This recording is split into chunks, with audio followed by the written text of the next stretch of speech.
What's up, Chuck?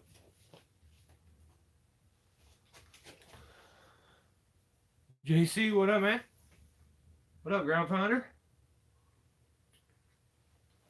How we doing, fellas?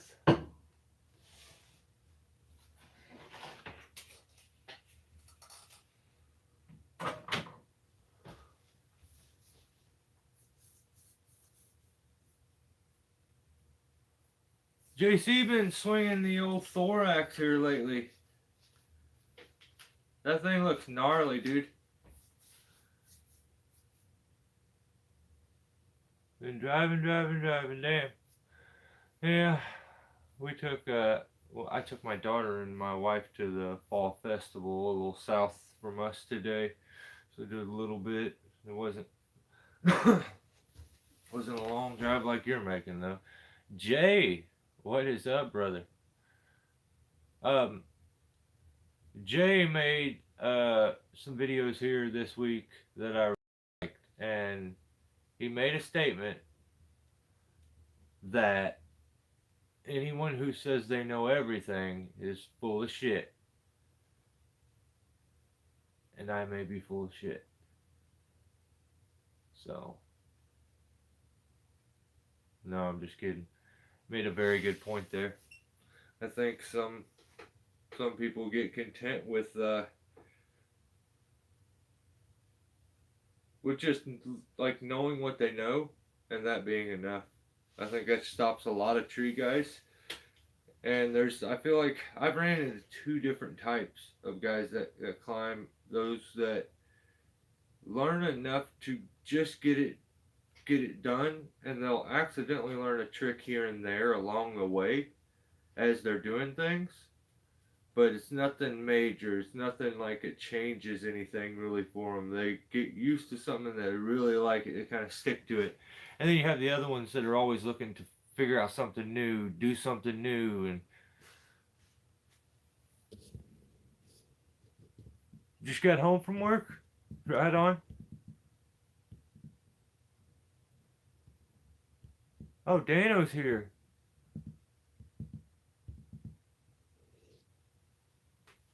Turbo, what's up? I know, Ground Pounder. I felt like he was just basically being like, Mike and Ground Pounder, you guys are full of shit. So I was like, no, why would he do that to us? Well, sometimes, you ever had them points along the ways? 11 hours today. You ever have those periods along the way where you just felt like you were just the coolest thing since sliced bread? I've done this for so many years, and I did it as I was really young.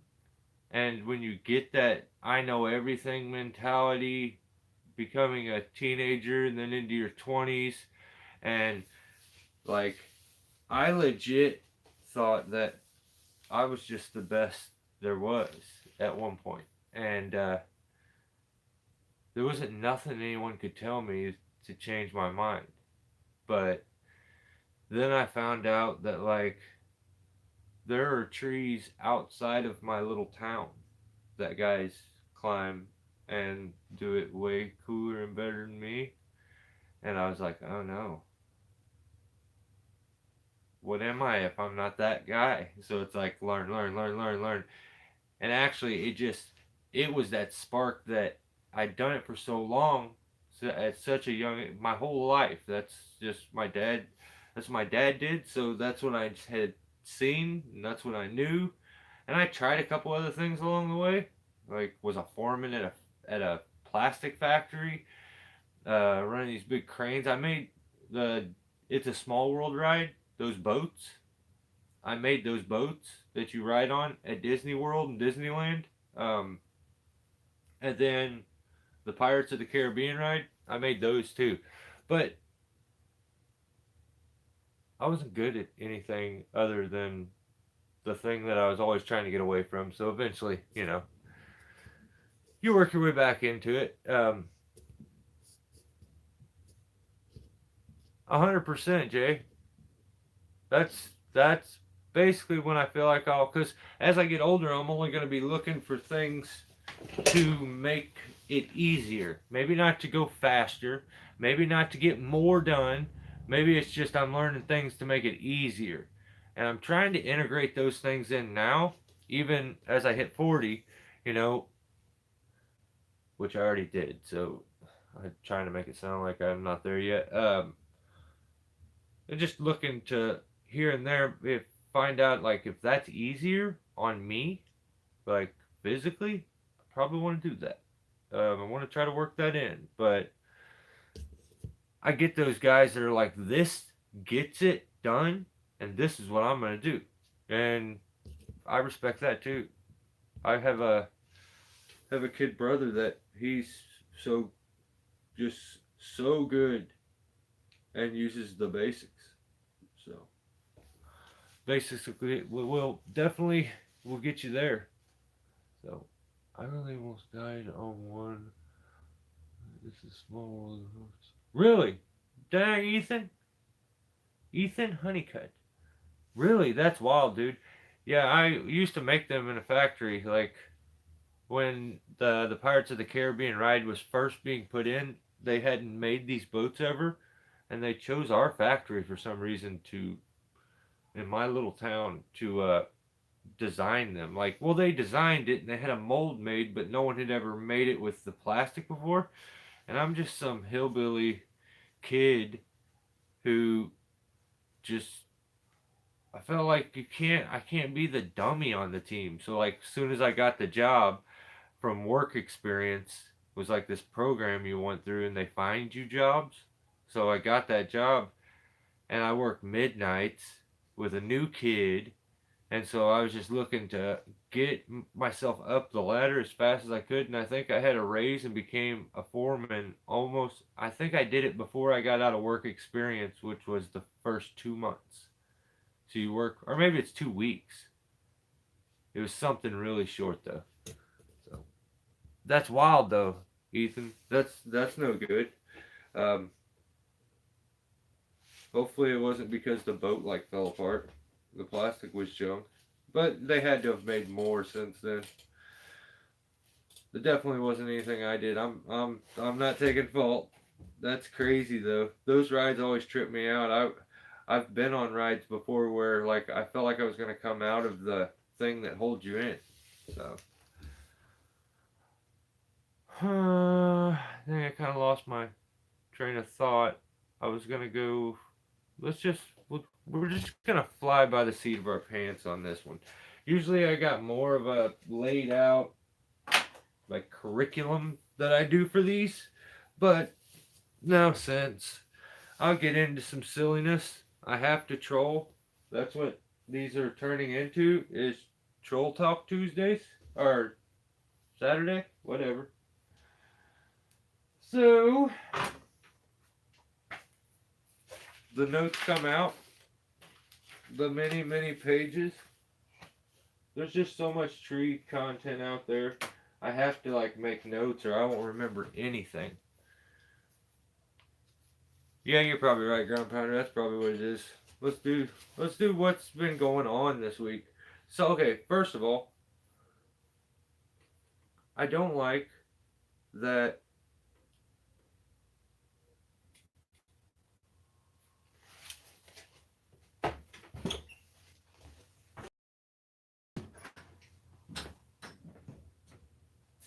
Oh shoot, this is the football game I'm hearing. I thought there was like a guy outside of my shed talking.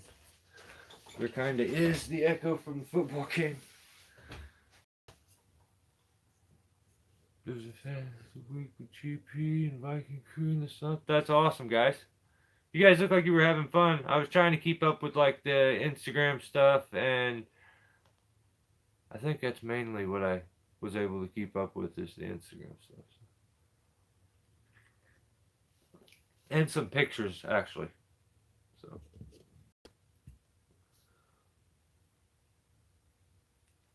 how's the work week going? How's GP? Um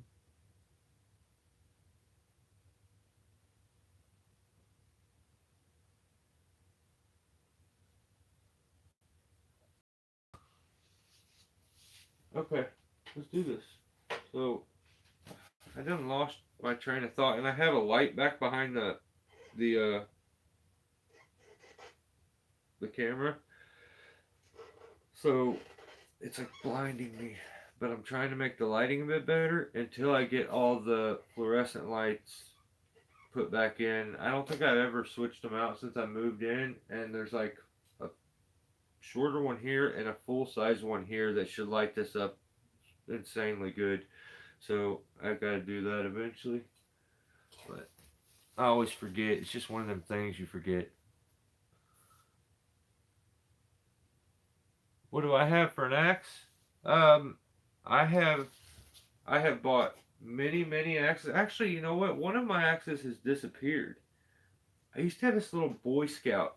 What I did is I took a hatchet and then I whittled down a handle, a Boy Scout handle, and put it on it. And it was so hard to fit this little hatchet on that, but I got it to fit, and that was my fun little like wedge banger if I was climbing. And it, I think I may have broke the handle, but it should still be around here. I think it's, I don't know. That's got me tripped out. Now I'm curious. I need to find that. But the handle started out like a 28 inch. I think now it looks like a hammer now because I'll just refit it because it's so small. I had to take so much off to get it to fit anyway.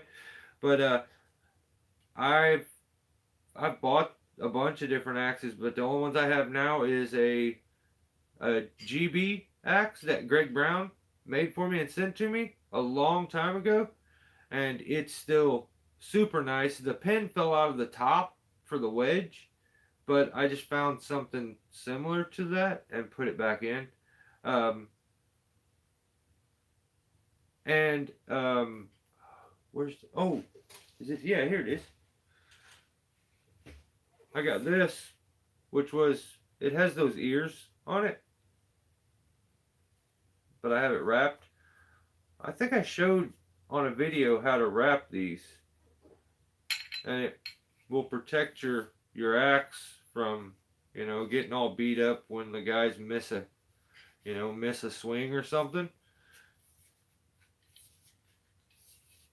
Yeah, you can wrap with like I think this is like shoestring, some kind of old boot string or something I had. I don't know why I had this, but yeah, this Jersey axe we don't have these down here. So this is something that is absolutely foreign down here. I've looked for these. I've searched for these. I could never find these.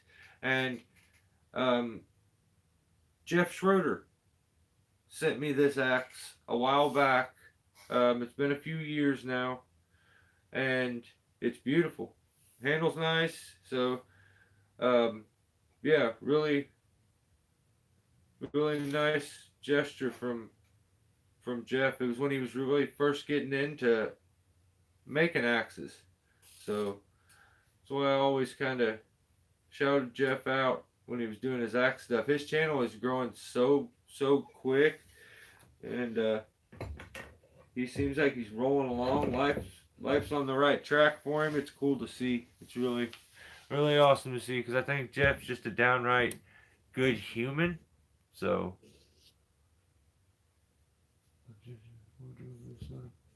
Um, okay. So this week, I feel like we got shafted a bit because our normal entertainment flaked out on us and didn't put anything out really. Like I got a little bit, but that kind of bumps me out. I even jumped over to Facebook at one point and scanned Facebook to see what was going on. Just the same silliness. I do want to say huge, like, all the prayers go to those people that are dealing with the hurricane issues. All those tree guys that are down there, you guys that are getting it done, God bless you. Stay safe. That's always some scary, gnarly work. So, much respect to everybody that's doing the work, and hopefully things are okay for the people that are having to have the work done, you know. So um, I'm not always a jerk. Just that's what probably why I'm trying to be nice here before I start. But yeah, I don't know what's up with him. Like he's selling saws so fast right now that he doesn't even have time to make videos. So look out, cause your local store very soon will be selling. I don't even know what he's got to choose a brand, like, cause he's all over the place on brands. So a Noker, let's just say that. So this hurricane is gonna make him rich. Lone Wolf, how are you, man?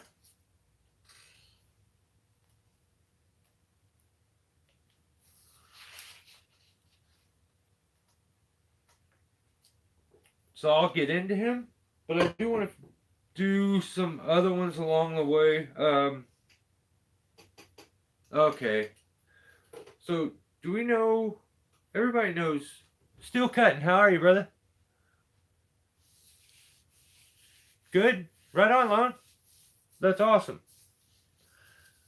Yeah, this is that time of year that, like, I really like the live feeds. The kind of, I feel like sometimes we run through these and somebody's having issues, and the live feed they end up coming in and the support that ends up getting into it. So I don't know. And plus, I feel like a lot of tree guys get down in their feelings, and this is a rough time for them because some of them are just seasonal, so they don't work. And yeah, so not looking forward to those situations that come up all the time. But this is that time of year where things start to slow down. So I looked into the light. I'm blinded now. Now I can't read. Is that in my next YouTube video?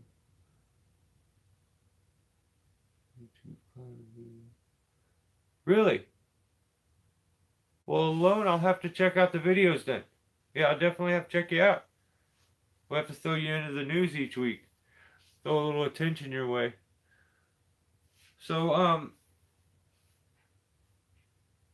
everyone knows the channel Game of Trees, right?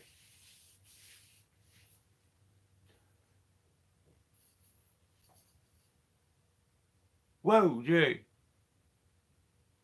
Thank you, brother. Oh, you the man. Happy Saturday. You're gnarly. So, yeah, thank you, Jay. I appreciate you, brother. Um, so he is a. I'm trying to remember the guy's first name who does Game of Trees. Does anybody know his first name? Dan, what's up? There's our guy. Come sliding in. Crane Arbor Wolf. The channel. Huh. Really? Okay. Kevin. Okay, Kevin. So he's a smart guy. Like, just being straight up. And the problem is, he gets told that all the time. So, that's him being a smart guy is also the reason that you'll either like him, Kevin Ham. Yeah. Either you'll like him or you're not gonna like him. Like he'll almost annoy you and kind of get on your nerves. So he's a he's a character. Like he's very smart though, and I see that I literally have watched. I try to keep up with stuff, so I've watched his video where he pointed something out and put the video out.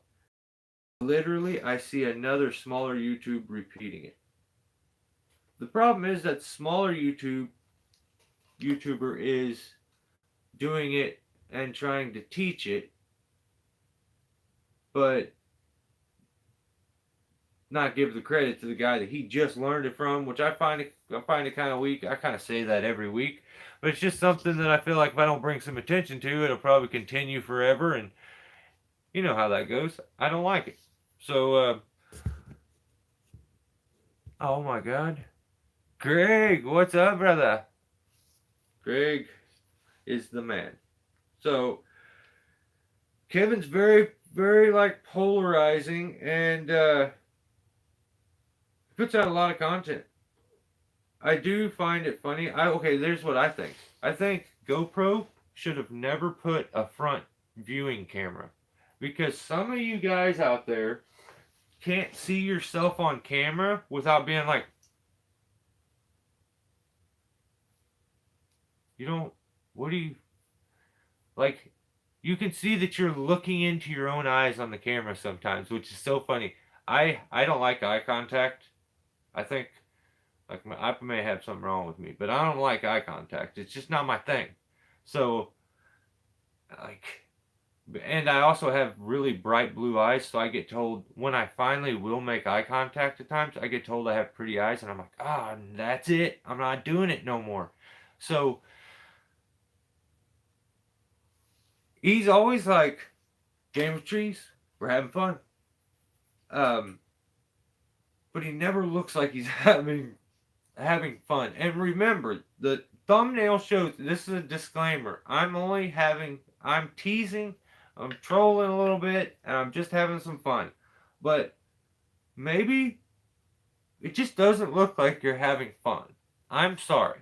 Um, I watch all kinds of stuff, but it always ends with Game of Trees. We're having fun. And it's like that's him locking into his own eyes on the camera or something. Like, I don't know what it is, but I feel like he's eye beaming the camera, and he doesn't look like he's having fun. And it's gotten to the point where it's humorous to me now. So when I watch the stuff, I'm like, what?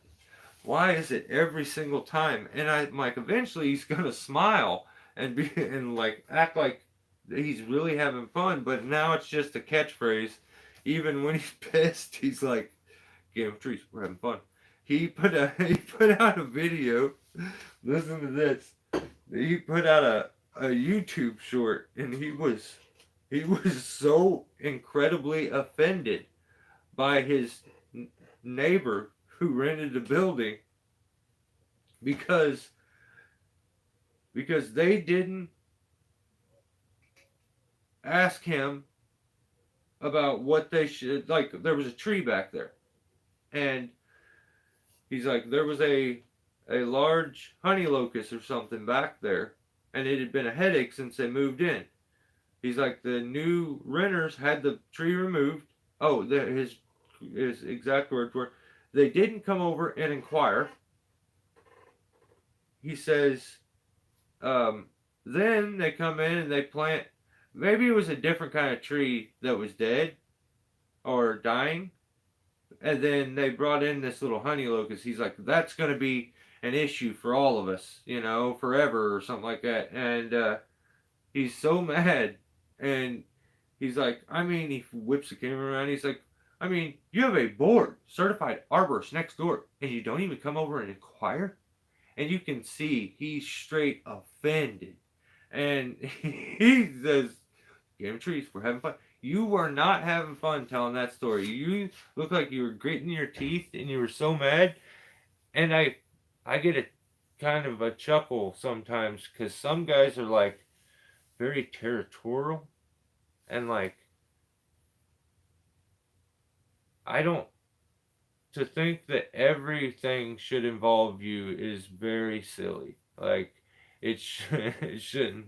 What's up, Dan? Um, Jay gotta leave. Oh man, right on. Hey Jay, stay safe, brother. Thank you for the super chat. You the man. So YouTube definitely don't pay me nothing. I think I get like I put all this time into videos. I legit think I make $38 a month or something. Even with the live feeds, the shorts. That's why I don't know anymore, but the only other thing with Kev, I'm gonna start calling him Kev like we're friends while I'm like teasing. Like he's gonna not like me after this. That's not. He's got a sense of humor though. I think. I don't know him at all. I hope he's got a sense of humor. I'm not trying to make anybody mad, but he does he does a lot of stuff that Jacob does too. Like let's just say he's inspired. So like he's doing a chainsaw giveaway now. You go to Guilty of or oh hang on Game of Trees and buy something like some soap or the scrunch ratchet scrunch that Jacob sells, and you can get this chainsaw that's ported by Redbeard. And I just feel like,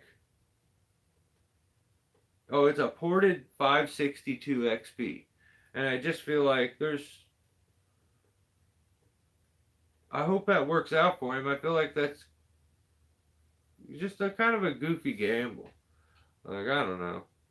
If you got it like that, get her done. Though, give stuff away. You know. But it just felt like I was like, dang. And I feel like yeah, Jake, guilty of treason, is lightning in a bottle. If we're talking tree news, let's just break the news right now. I don't know why everybody doesn't catch on instantly. That guy's lightning in a bottle. There's something about him. He built a channel and brought it almost to 1 million once, had it taken from him, quickly did it again like it was nothing. Flew by a bunch of people that were always at the top when it comes to trees and like social media and YouTube and stuff like he just blew right by him. And now I would say that may be your biggest he's when it comes to trees, he's the big guy. When it comes to YouTube. And I think a lot of people think if I do what he does, if I just copy him, I'll get everything. And I think Kevin has benefited a lot from Jake, being around Jake. That's helped a lot, probably with growing his channel. I think the first time I ever seen him was on Jake's channel. And they seem to have a good relationship. And I'm telling you, the guy put out like 5 videos of pruning techniques, and it was all good stuff. That's a really hard thing to show on those little shorts and get your information across on that small camera. You like need to be able to step back and stuff, and he was in the tree a lot of times, but he makes really good points a lot of times. I feel like sometimes you can overcomplicate things for everybody does it. Like it happens. Sometimes you just want to try a different way. But I feel like he may overdo it a little bit. I never watched him. Me neither. Dang, nobody's watched him. I'm sitting here rambling about him like everybody should know. God dang it. Whatever. Um, okay. Well, I see one of his videos. He put a video, maybe a YouTube short out. It says 1,200-pound GRCS pick. Um, I don't know how. I just that's really it's kind of cool.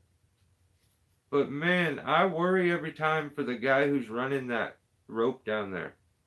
That sketches me out when I see guys do that and they want the guy to lift it and bring it over and treat it like it's a crane instead of dropping it into that system.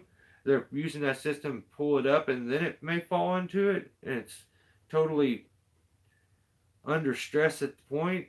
So like the potential of failure a lot of times spazzes me out when I see guys do that with a GRCS and they're up underneath them. So you watch him, Lone? Yeah, he's full of knowledge. I mean, he's a board certified arborist. He's been that for a very long time. But he feels like that was just so funny. It's like how someone's I don't know, I'm not he was very offended that they didn't inquire him. Maybe they're from a different town or something. Maybe they have a tree guy that they want to give work to. And they don't want to come over and ask you for something for free. Like, come over, I want you to look at it, but I'm not going to give you the job. I'm going to give it to somebody else, but I want to waste some of your time. It's almost like that's what he wanted, because it seems to me like they have a tree guy that they want. They have somebody that they would like to give some money to do the work, to help. Um, or maybe they, no, sometimes neighbors don't click. I'm telling you, Kevin seems like a guy that either you're going to like or you are going to kind of not like. There's no, I don't feel like there's middle ground with him. I feel like he's super nice, but like a bit passive aggressive at times that you can kind of see. And to certain people, you catch that read quicker than others. But yeah, he's definitely a good learning resource over there. I think he's a smart dude. So, if all my joking and stuff, like he's a pretty smart guy. But for God's sake, stop. Okay, you have to stop. I don't want you to tell me the Latin name of stuff. I don't even, if I wanted to know the Latin name of something, I would go take the test. I would remember all those and study, and but I don't. I don't. And if it's a maple tree, I would like for him to be like this maple tree instead of Mesodopius forfivus. And it's what he's always. That's that master board arborist coming out in him, and he's like, he's always got to be the smartest one in the room. Maybe, I don't know, but that kind of, I'm like, I don't like that. Stop doing that. I'm like hollering at my phone, like you can hear me. And he's the guy that, like, I don't know. Sometimes he'll just, he makes it look like he just rolls up to people's houses, looks at their stuff, and it's like, you need to get rid of that. But I don't think he's like that. I just think that's the way it comes off sometimes on the videos. But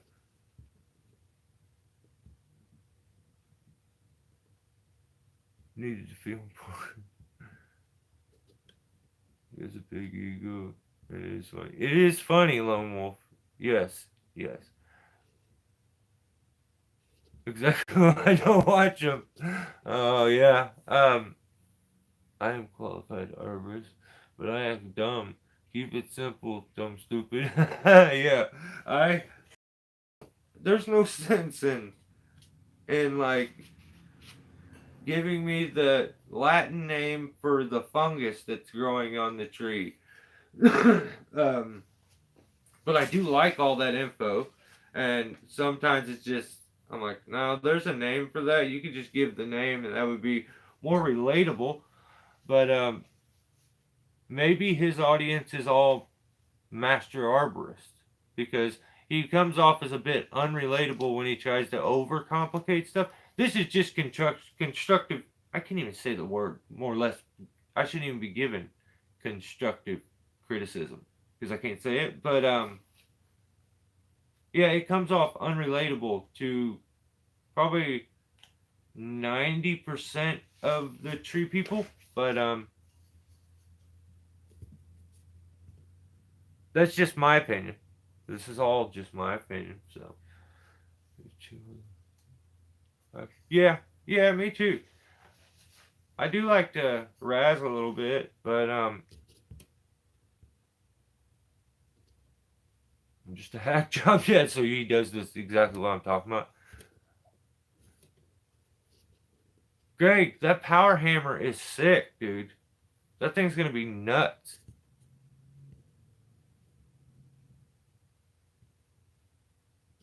Brandon, you know what, guys? Let me just say it right now. I'm gonna say video of the week goes to Brandon. That's probably my favorite video that I've watched all week long. And I watched Guilty of Treason. I don't even know if August put out anything. I don't think he did. Oh yeah, a video Crane's Too Short. I didn't watch it. Um, that's probably the first August video I haven't watched.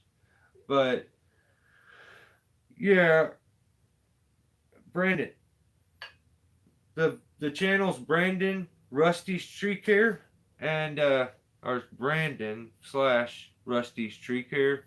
The video is Oak Towers Over House, and the rigging was super gnarly. It was just an all around, just a good video from the beginning of it to the end of it.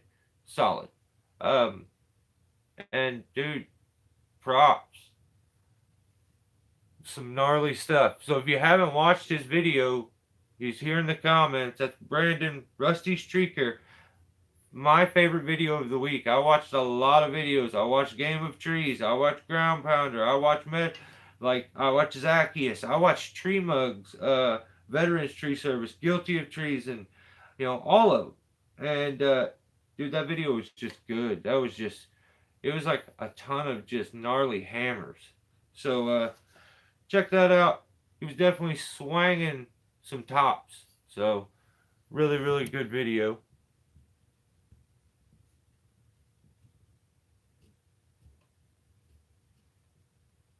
What are you talking about, me?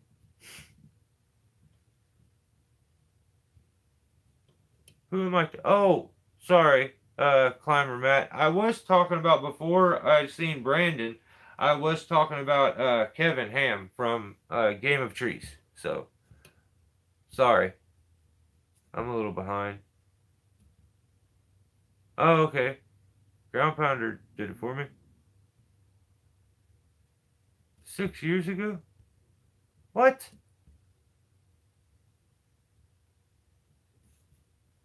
Really?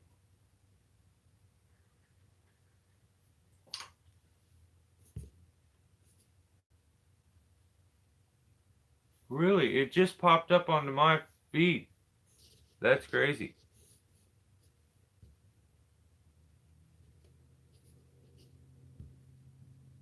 Oh yeah, Dan. Yeah, Dan. Peter did put out a couple good videos. I think I have him down here, or maybe I just have him marked to talk about at one point. Yeah, yeah, I do. Yeah, his edit was really good. Peter Shea put out a really good video. A couple of them. He put out uprooting tree. I figured I could show this on the dry erase board and kind of explain, I think, where all the movement and stuff kind of came from. But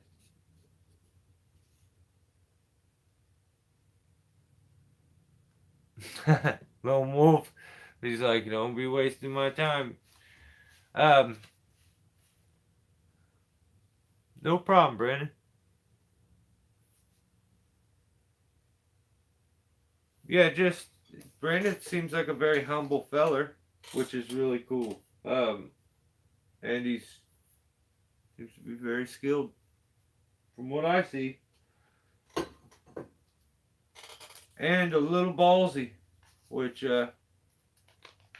is gnarly. So I don't even say ballsy; he's gnarly. So that video was good. So, Chris, what's going on?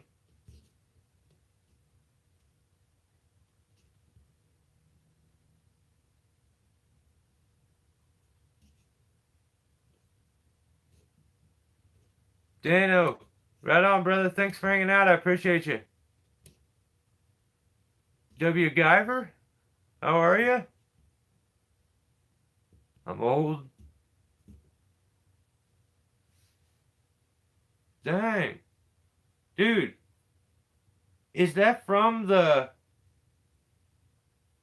like splitter thing that you made at one point? Or did you make like a mobile power hammer?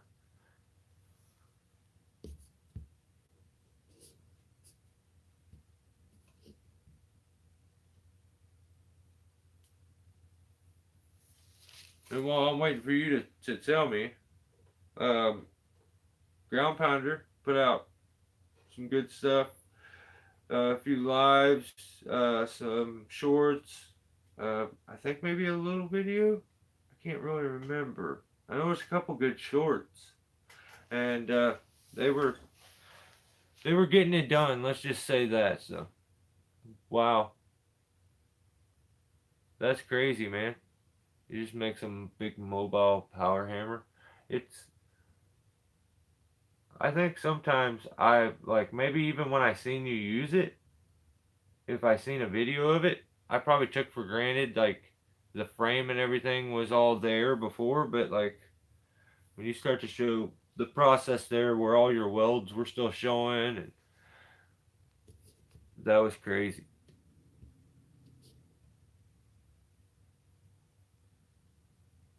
Well, that's your shit show. No. Fit for public consumption. Right on. That's crazy. Uh, um, Meta Spencer put out a really good video, which was really fun. It was a little weird loader. It was this, I don't even know. I would almost say it was like a forklift, but it had a bobcat setup on it with this big bucket. And it looked like it weighed an arm and a leg. It was all rusted up, and he's still working with it, I think, getting it going. But it's a beast of a machine. I just start to think about like I guess it would be cool if you were just using it there around the farm, but it probably wouldn't be something you'd want to haul. It it just looks crazy. He had to drag it into his shop and stuff. Really fun videos though.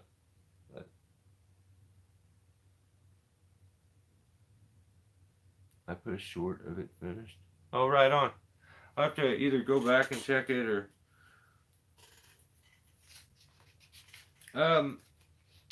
So yeah, check out Meta Spencer's video. It was really good, a really fun little video. He's trying to restore this insanely weird little loader with this massive bucket on it.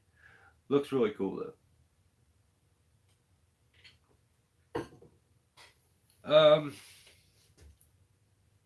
Yeah, the thing's like a tank. The loader that I was talking about, it is legit like a tank. It's such a big, heavy. Like it's not that. Actually, it's not that big. It's probably smaller than the small Bobcat, and but the bucket it had on it, the machine must weigh so much. So I'm thinking I would probably compare it to like a forklift in a factory, but it didn't look like it had the steering of a forklift at all. So you have to check that short out, Greg. I want to see it now. Um. Oh, so guilty of treason. See, I should probably split the two big hating parts. Where no, okay, I'll do this as well.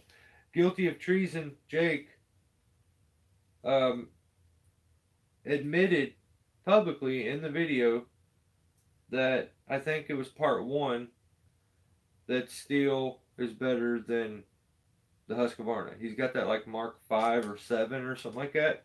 And it's that saw that I said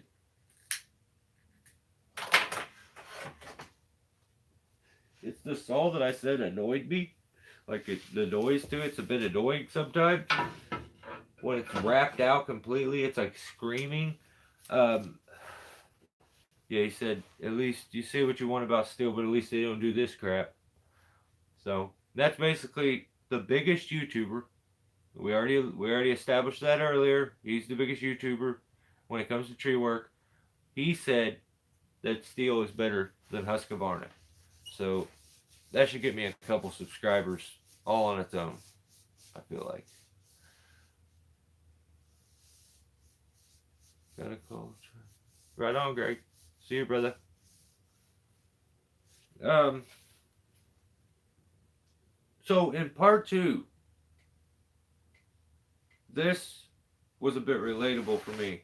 He was up in the tree, and you could tell he's doing the big wood cuts and stuff after they finally brushed the tree out, and he's doing the big wood cuts, and you can see he's just a bit over it. Like he's probably tired, and he's being a bit risky and a bit kind of maybe sloppy with some of his notches and his back cuts and stuff. Because that guy, Say what you want about him, that he's a YouTuber and this, but he's good.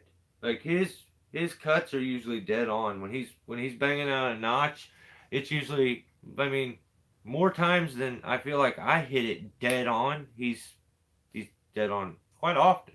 So I'm not that lucky on camera, but maybe he only shows it when he is dead on. I don't know, but he seems pretty good. He got a little lazy there, and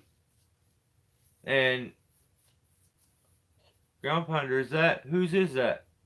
I can't see it on my screen. My screen is cracked to pieces. So, um, is that Lone Wolf's? So Jake was chunking down big chunks of the wood, and he's busting the side of the road up, the curb on the side of the street. Like he is wrecking that thing. It's just destroyed. And maybe I just didn't pay attention to it before, but I thought it was nice. Like it looked good. And then as he's doing it, it is his? Okay, right on. Well, I should be able to like access the live feed if I have troubles and then just go back into here. But, I mean, okay, wolf with an E at the end. I got that. That's not that hard. Um, I'll get her done. So, he's destroying that thing. And then at one point, he cuts one and it does a little side turn on him and goes off to the side. And they get a little 2x4. But as he keeps sending them chunks over, it was like he busted the side of the road up once. And then he was just like, whatever. And he just boom, boom, boom. Maybe it was on purpose, but I felt like he seemed like he didn't want to do that each time, but it kept happening. And before it was over with, he had a huge section of the side of the street there just destroyed. The curb was just wrecked. Um, and I hope he has much, much, much better luck than me because I've dealt with that kind of situation. And within minutes of that happening, the city was there and I was being disciplined. So that was when I worked for a dude, and he told me to fall the log across the sidewalk, and I told him it was going to break the sidewalk, and he's like, "No, it won't. No, it won't." And I was like, "It's going to break the sidewalk. I'm sure of it. Like there's too much weight there. That's like fresh concrete. It's not that old kind of concrete that they used to make sidewalks with. It's this new weak crap that just shatters." And exactly like I thought. I fell the log across and it busted the new section of the sidewalk out. This was a newer sidewalk too. Um, and then the city showed up instantly. So hopefully he doesn't end up having the city calling him later on. There was a neighbor that's mad afterwards because the way the curb looks. Because that could get expensive to have to put a curb in on that whole section there. But hopefully he's got better luck than me and he doesn't have to deal with that because that was kind of crazy. So I should have done the road twice this past week and flopped Oaks into. Yeah, I seen one of the shorts. Yeah, that's right. Okay. So yeah, I just know that that was the first time I ever did concrete work when I had to put that in, and not the hardest thing, but we also it didn't ever look the same because they have that little press where they roughen the concrete somehow and put a texture to it, and then it's got a little trim to it too where it's been stamped or something. But yeah, it is what it is. So I hope he's got better luck. But every time it hit, I cringed. I was like, no, dude. And then even I think maybe even when he fell the log, he got even more of it. So I hope the city doesn't come after him. There's not a neighbor around there that gets mad because it's an eyesore and they call on you. It's just so many people are nosy and they're always looking to discipline someone else for their actions instead of worrying about themselves. So yeah, good luck to him because that was messed up a good section of sidewalk or not sidewalk but a curb down the street. So I hope it was really crappy before and was barely held together So but I can't remember. I don't remember on part one how it was. I just remember part two. So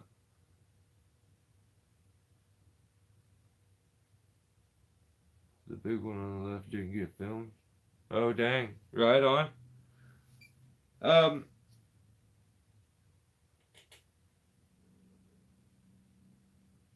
Veterans Tree Service put out I think a couple shorts maybe. I didn't see him really. I don't think he really put out a video. Um, and the video of him falling the stem, his one of his workers was falling a stem with a huge cavity in it, and it was like the tree was basically open. There was not much left of the tree.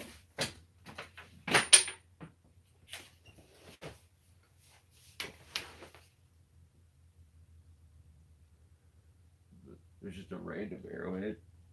I have an entire collection of arrowheads, and my mom was very much Cherokee before she passed, but so I guess I have Indian in me, but I used to find them in the fields. They would pop up after a rain.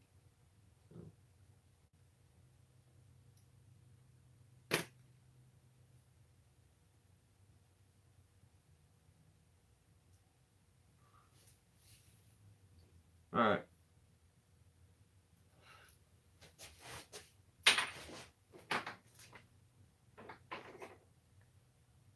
If we were looking down at the tree, let me see how I can do this. If we were looking down at the tree, it would be like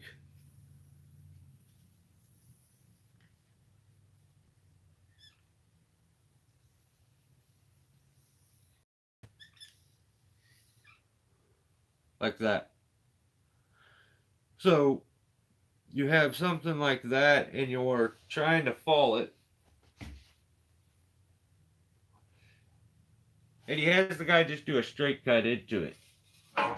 So picture that, and you have, I should probably draw this upside down. It's about uh,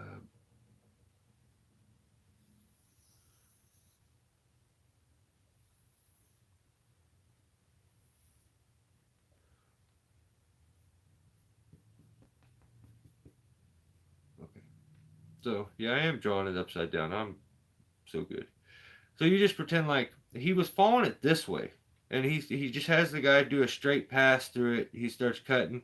There was actually another big stump off of it, I think, off to the side, something like that, I think. But maybe that stump came up a little more. He had him just cut, and it pinched the saw, of course, because as he was passing through here, he started the back cut all the way around. He got to here, and all the weight that's standing up, like in the video where I showed you why a notch works, like why it always works, and the deeper that notch goes. So if we took a notch and we notched it, let's say like that originally, or notch just like that, it'll tip, but if you take that tree and it's straight up and down and you split the weight on it, let's say this half of the tree or this half of the log here is 100. Did I do that right?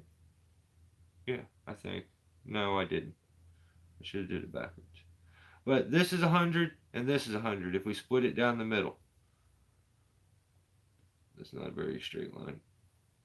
Split it down the middle. So the deep notch, the only thing you're doing is you're displacing more weight out over the cut. So if you brought the notch way back into here,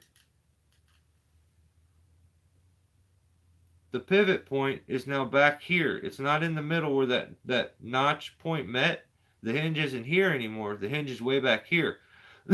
So the reason that works is because the weight being split up where it was 100 and 100, it's now way over here, and you've got it like this. So now you've got 300 over here and 100 back here. So as soon as you start to cut and you give it a point to hinge on, the 300 takes over and it brings it over. It actually gives it a bit of a pull because you're now balancing that weight. You have 100 back here and 300 says, nope, we're going. So that's why a deep notch works. He had the guy, no notch, go ahead and just back cut into it. Got to there, it pinched his saw. He said while the guy was doing it, he doesn't know what's about to happen. And I feel like he's a smart enough guy. If he'd have sat there for a second, he definitely would have known there's no reason to just go straight in. Picture this cavity hole is on the front side right here. Pretend like it's right here. Okay? So you could walk into it there. But you would just do a notch like normal.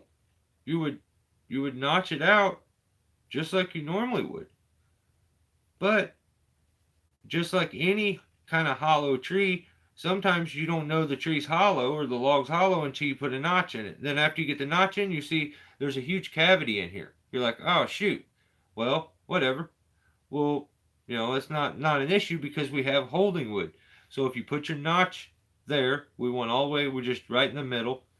So we would have a notch here. From there, forward. And as we start to cut into it, we're going to have holding wood there and there after we make this cut. So we're cutting into the back, boom, right there. Even though that's all cavity, whatever, holding wood here and here, he's like, you can't get directional falling when a tree looks like this. Yes, you can. You absolutely can. That's not true. You can't get directional falling if you just back cut straight through, especially with something that's standing straight up and down. It then sets down because you've taken a pivot point, which the tree didn't have. You started to cut. You got to right there. Now the tree has a hinge. It's a small enough point for it to fold on, hinge on. You've gotten to here, which now you're just like you would with the notch. The weight, there's, let's say,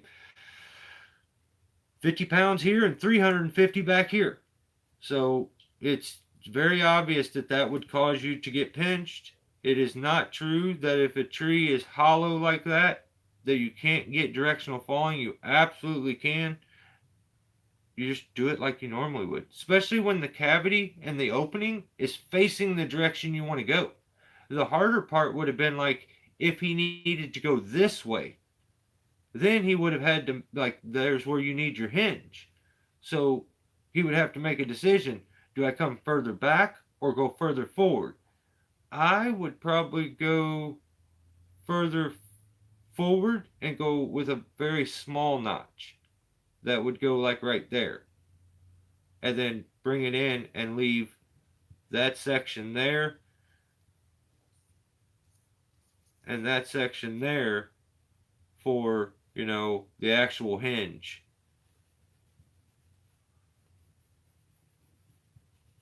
As we cut in all the way through. So I seen that video. I needed to point out that even though Tim is a very good tree guy, that was absolutely not true. And I feel like sometimes I just need to police stupidity. And no, it's not that bad, but it's not that deep either. But I just want to poke a little bit of fun and point out that that's not correct. You definitely can fall a tree that has a huge cavity like that. So, GP have to go. Right on, GP. We'll catch you later, brother. I appreciate you hanging out. Alright, so now we're getting ready to get into the juicy stuff. I feel like all those people that are just here to see what I was going to say that was ignorant have probably left. And now we can have a little fun and turn into full troll. Zacchaeus put out a video. He shills Milwaukee chainsaws. He did a short. Tells you to buy one from his link. But he did do a water test, which I didn't understand. Oh, he did something kind of cool I did want to talk about. The picket stake ground anchor. I think that's a pretty cool idea. where you don't use, say you're in a yard or a field and you need something to pull and you don't have a tree to go to for a tree jack, you can put an anchor into the ground and use an anchor. Um, when you give me something to troll, Brandon, I will. So trust me. I feel like you can take it. That's one reason I would definitely do it. So, um, hey, I appreciate you too, Ground Pounder. You the man. All right. So I was just thinking of something, and I'll tell you here in a little bit. Let me get a little deeper into this. The picket stake idea is really cool. Instead of putting one pole straight into the ground a long ways, which sometimes ends up pulling out or pulling side to the side, I think that maybe they're more guaranteed what route to go. But he used this system with anchors where he put. I'll just draw it first. Like there's the ground. He put I think 1 acre there, 1 acre there, there, and then maybe there was another one.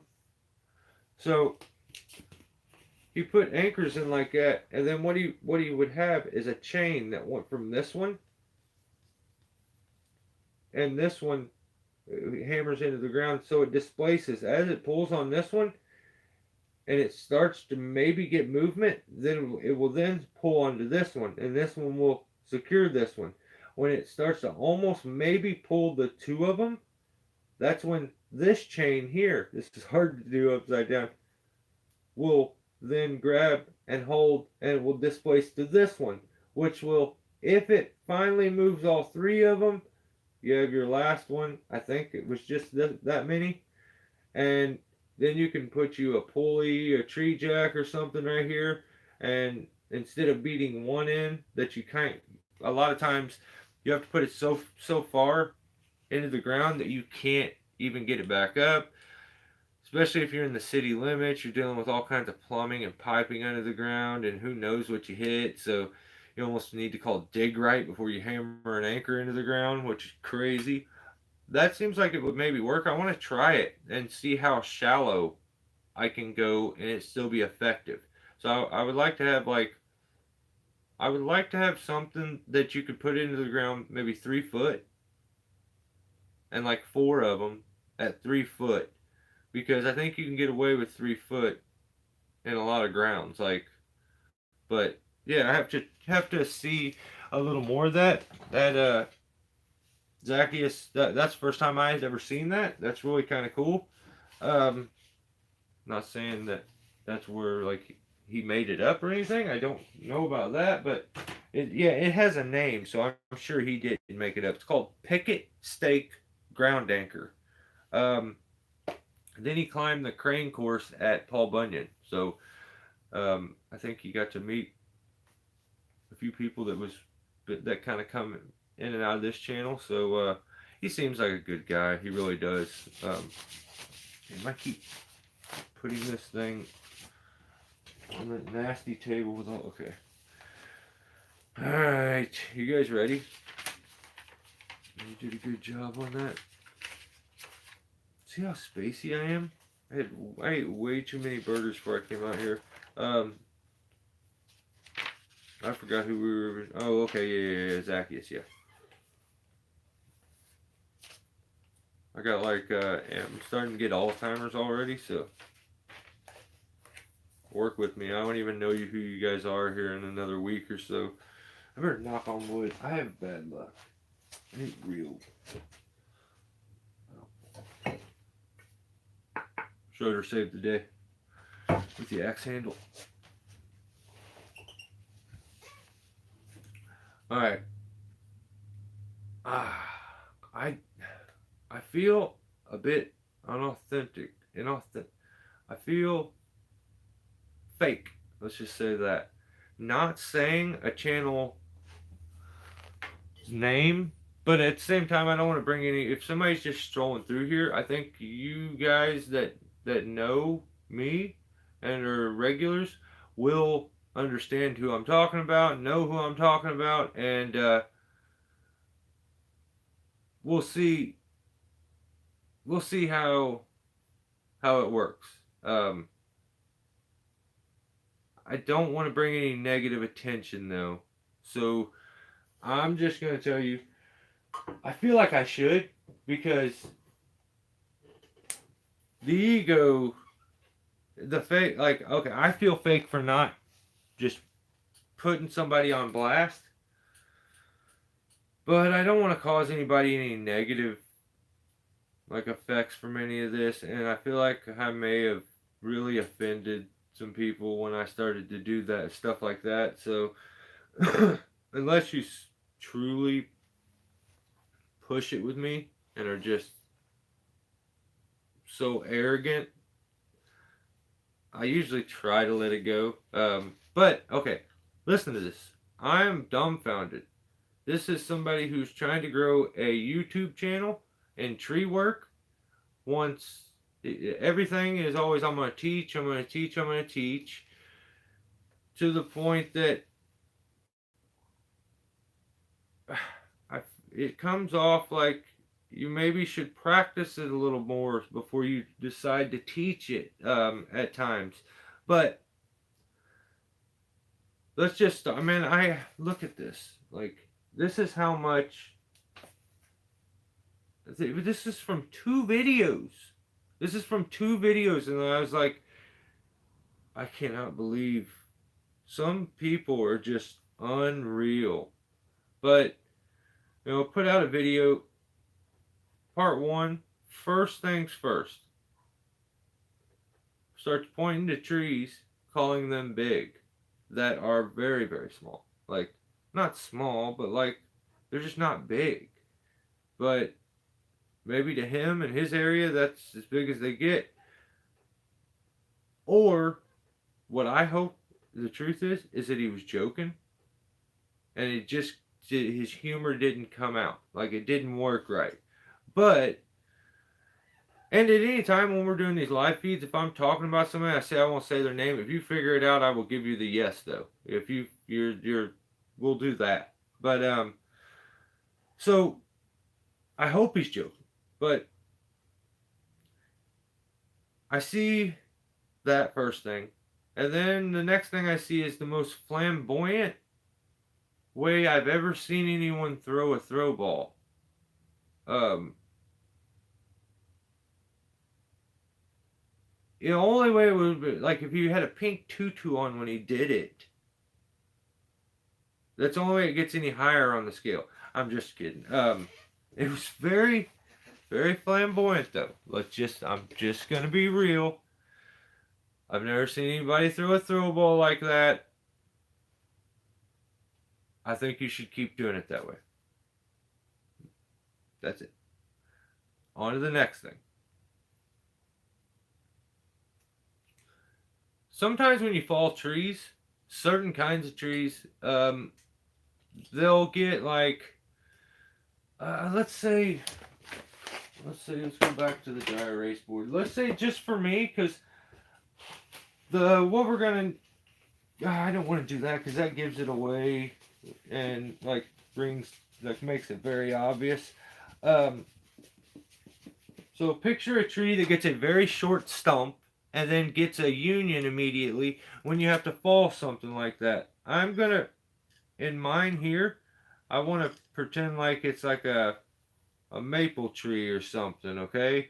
So that's what we'll do, and we'll make the drawing for that.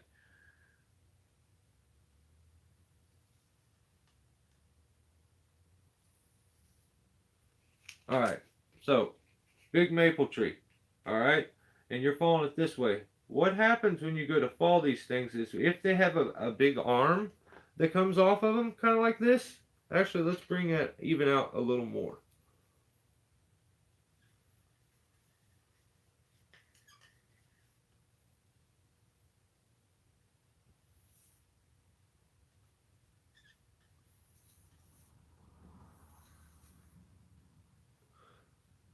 if that hits, it shoves this back. When that goes over, the top goes down, and if you have a tree that's like this, you see, okay, you have a tree that's like this, and as its branches kind of grow,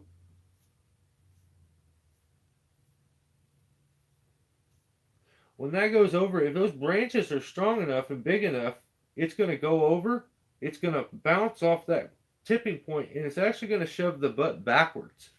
So in the video, the guy was doing trees, and they were right next to a fence. So at times, as he went to go follow them, they would hit this lower branch, and it would shove the butt end all the way back, and it would like be he'd be so lucky that he didn't hit the fence. He'd be like right next to it. And then he would turn around and he did it again. Right after he did it, hang on. I want to catch a couple. Yes, Brandon. I can show you. All the trees are too big. Oh, okay, hang on. What did you just say? Big shot. I cannot throw in Australia. Well, I got something for you, Lone Wolf. Um, yeah, I'm glad you said you're from Australia. That is so awesome. I need to. This man was very proud to say these things that I'm going to tell you, to the point that he said them on video. I try not to say too much on when I do these. I don't want to be truly mean. I'm not trying to be a complete dick.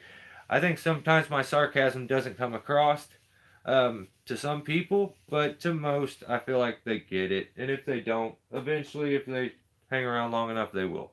But yeah, I don't know. Don't want to. I don't want to offend anybody too much. But it's just some of the stuff is silly. So he let's just keep going. Got lucky when that first one went over. If the tree fell, it tipped and but when it hits those branches, it shoves the tree back. Especially when the branches arc up. As it comes over, it works like a spring, and it springs the butt end back at whatever's behind it. A lot of times you'll see a guy get hit by the stump because he's standing at the stump. He was smart enough. He got away from the stump. That was smart. He did get away from it, but when it kicked right back. It was a wrought iron fence, very expensive kind of fence, and he even points it out. He says, "Woo, that was close. We gotta watch out for that." Then he goes 10 seconds later and does it again. That time it gets even closer and moves even more. And he said that one was better than the first one. Maybe it's just the video. He's the one that's there in person, so I can't say that I'm right. I'm probably wrong. But in the video, the second one looked worse than the first one, which made me be like, dude, like, how did you not learn from the first one that was going to do it the same thing the next time? I actually stole a trick from you, Mike, by cutting with a pole saw on the underside so it bends. Yeah, that's such a good little trick. I don't even know. I think I've seen that somewhere. It was, I can't even remember. I think so. I cannot remember, and it may come to me one day, but I was able to make that relief cut on a tree that was falling out into a yard, and I knew where the septic was at, and the way the branch grew off, it was going to stab right through the yard as it went over. So I went up, I made a relief cut on it, I remember, and it worked so good when it came over, it just folded up. And that's just a good little trick to have, and especially when you're dealing with a tree that's really short, like I'm talking about here, you can easily with your chainsaw, boom, boom, boom, hit the front ones from underneath, give them about a half cut, and that's all you need, because when they come over, the weight of the tree will cause that branch to break, or will at least allow it to fold up and not kick the butt back like that. So that was first thing, okay? And I'm like, I'm just being, I sometimes I feel like sometimes I have a little bit of hater in me, and I'm just hating to hate. So I'm like, dude, chill out. You're just hating to hate the dude because I feel like he had something to do with the prank phone calls. Maybe I'm wrong, but it's just it's just my opinion, and I feel like, yeah, I think it's funny to be a character in the tree work industry. Like, I'm a character and put it on for YouTube and stuff. Like, I find that to be kind of funny. So, but cringe is cringe. And, like, you can't ask me to subscribe 6 times in the video and expect that I don't think that's a little cringe. Like, and when you like slap the camera and you tell me you see me at the top, you always don't. I don't see you at the top. It's always still at the bottom. You talk to me again, or you say bye, see you next time, and and then it's like hello, and I'm like, what the heck? So I feel like at first I thought I was just being a hater, but then I'm like, no, let's see, let's keep going on this. So this gets pretty good. He basically gives 2 middle fingers to everyone else in the tree industry, especially you YouTube tree climbers, and it's hilarious. Um, so luckily, it didn't hit the fence. It jumped up, and also got lucky it didn't smash the fence. I even put there, Brandon, use the fold cut, the relief cut. That would have helped. So the next thing he said blew my mind. So he's talking to his buddy. You got your head units on, so you're able to talk to your ground guy a lot of times.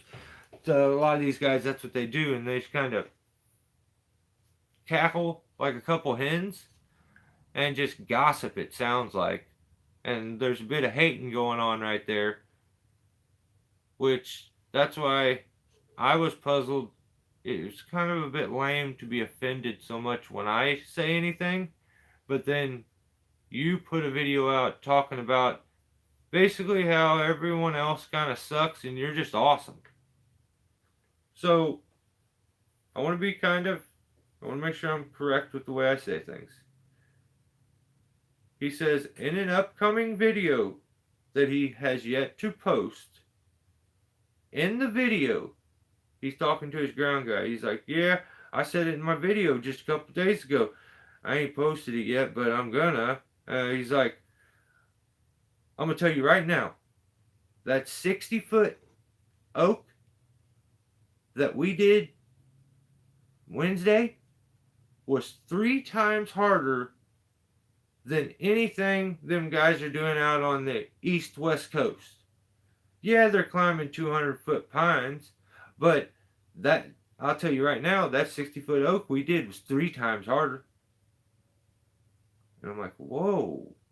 He says, I'll work 200-foot pines and just stand on the stump the whole time, and or maybe he says stem. Stand on the stem and just cut branches.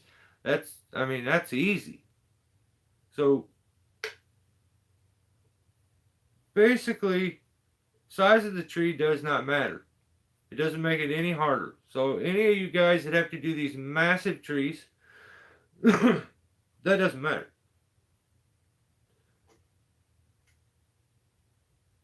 Your tree's not any harder. Let's just say that. I don't care where you're at. Your tree isn't the hardest tree in the world. Every one of them is going to be a bit different. Like our area is different. We have sprawly, wide stuff. Doesn't the height ain't there all the time. So you start to get towards the coast, the height is insane, and they're not really sprawly. But True Vine Tree Service, I concur. Oh, how are you, brother? I personally feel like, yeah, that would be difficult, but you're dealing with an extra amount of wind when you're up that high, like, and to have to drop stuff down, your target is 10 times smaller, so you ain't just free cutting a lot of times. you have too much air time to just free cut something. It may end up 3 yards over if you're 200 foot in the air and there's a little bit of wind. So that's arrogant to think that your stuff is the hardest stuff in the world. But apparently, he will be putting a video out where he makes it clear that you guys on the east, he says east west coast. I don't know if he thinks it's on the east coast like that too, or if he's, I don't know what he's thinking. I really don't know what he's thinking, but he thinks it's just easy. Like, all them trees are easy, all that dealing with them big. This is not the guy that should be telling. I have not seen this man do anything that's literally difficult. That would be super tricky, challenging. It is. I've seen him do the most basic tree work that there is. And he is just tooting his own horn so much that even the people he idolizes, which would be like August, you can tell he idolizes August, because for the first time he does give a little bit of credit for one of the tricks that he already has taught people.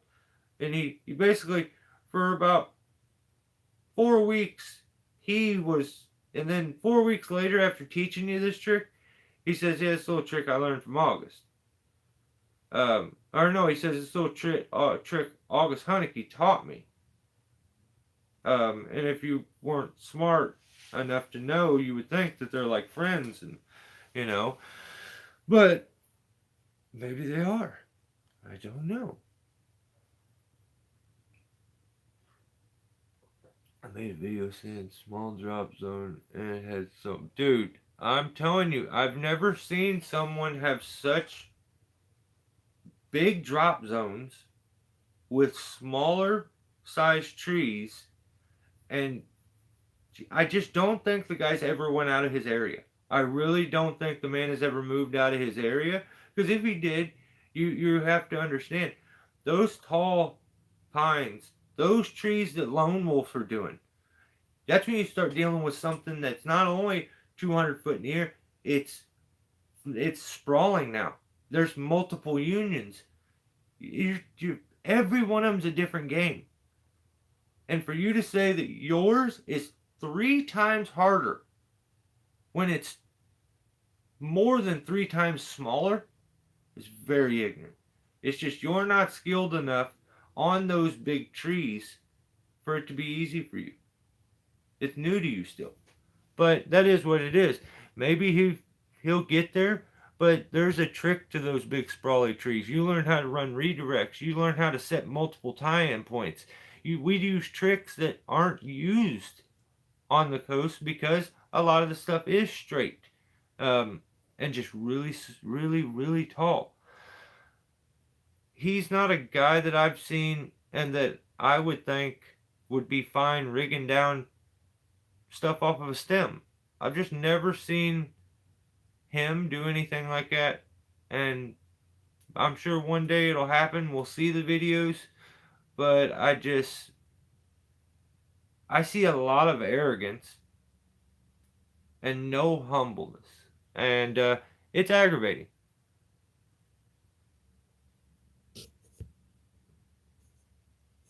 Let's see, East Coast climber here. Oh, right on.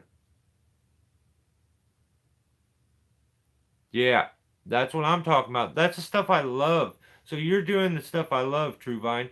Uh, my favorite is like Lawrence Schultz. When he started, he was in New York, and the stuff that he was having to do, the buildings, the wires, the absolute. We're not talking about a yard. We're talking about those little things in the middle of a building where it's a little smoke area, where it's like, and it's got a massive tree that's dead in it, and you got to get inside that little cord, a little cottage, or I don't even, I'm sure there's a term for it, and I just can't think of it, but corridor. Yeah, there's so many, everyone's a different game.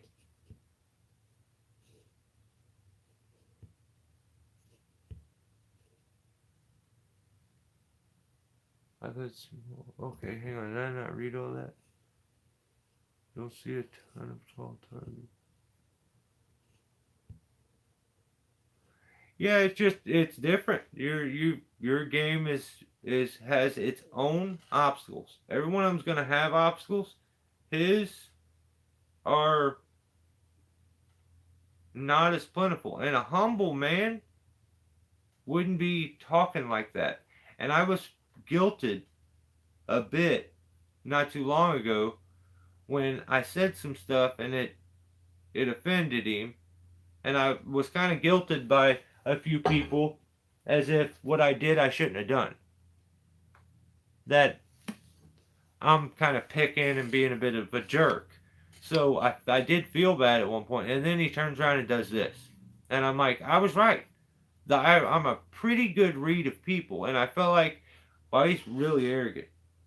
He just, he's that guy that'll come, like, just sponge up your knowledge and just watch every second of everything you do, but never comment, not subscribe, doesn't like you at all, but knows you're such a good source for him, and then he'll turn around and go pretend like all this knowledge he just came to him, just came to him. So I don't know.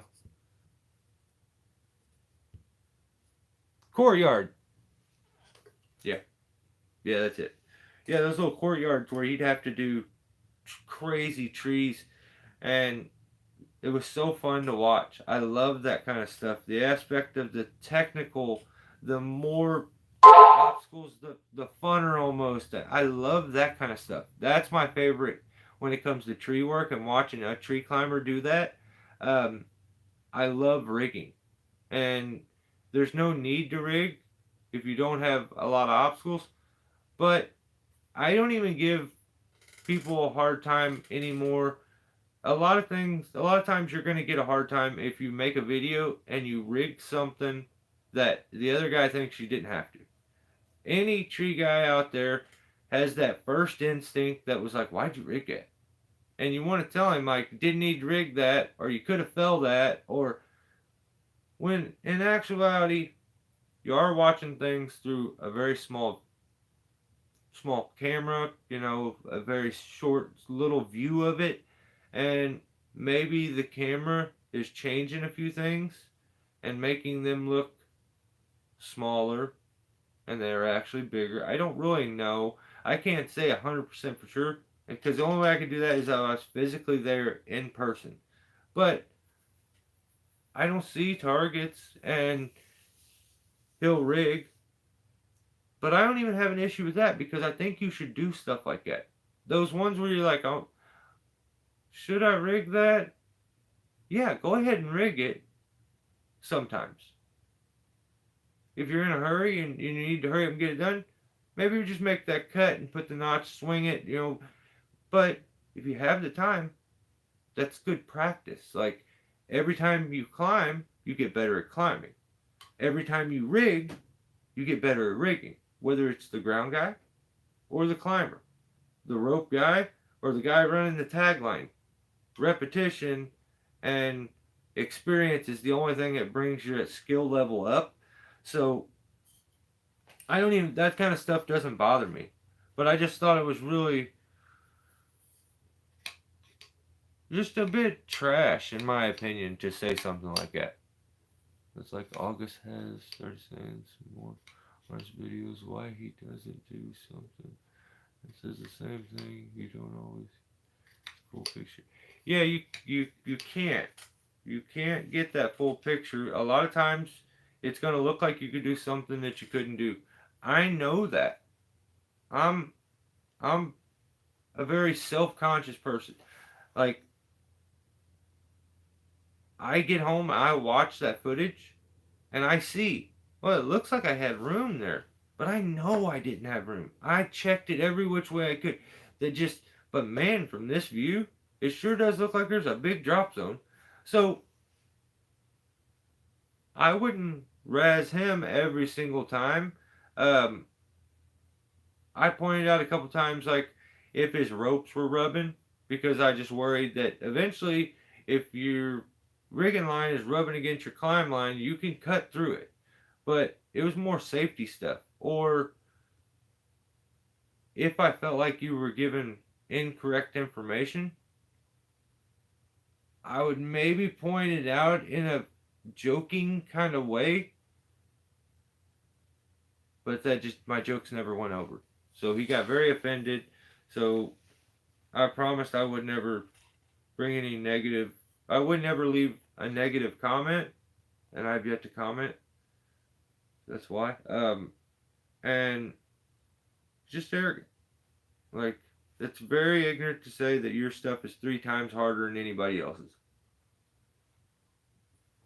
We're talking about something that's 60 foot, probably in a wide open field, and let's just pick August, your idol, doing a redwood that's in a backyard that's fenced in, and the tree reaches and could get into, let's say, 8 yards, 6 yards, and there's wires. Like, I don't know, man.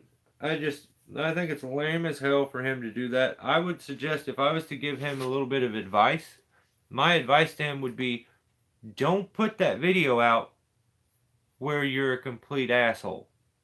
It's not needed. Familia's Tamba Official. How are you? Welcome.